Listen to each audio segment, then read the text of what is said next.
السلام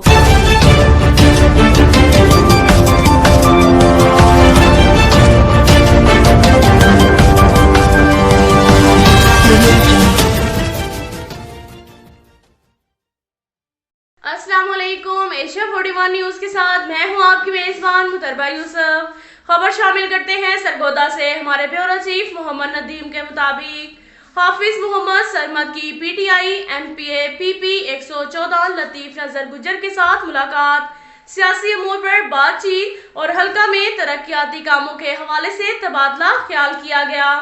اس موقع پر لطیف نظر گجر نے اپنے خیالات کا اظہار کرتے ہوئے کہا کہ جو سڑکیں گلیاں رہ گئی ہیں ان پر جلد ہی کام شروع کر دیا جائے گا۔ ان کا مزید کہنا تھا کہ ہماری حکومت جلد ہی مہنگائی پر قابو پا لے گی۔ جو سیاسی جماعتیں مہنگائی کا رونا رو رہی ہیں، یہ سن لیں کہ اگلے آنے والے الیکشن میں عوام ایک بار پھر عمران خان کو وزیر اعظم منتخب کریں گی اور تم سب بچہ پارٹیوں کو منہ کی کھانا پڑے گی۔ اب تک کے لیے اتنا ہی کافی ہے۔ ملتے ہیں اگلے بلیٹن میں، ہمارے ساتھ رہیے گا۔ اللہ حافظ۔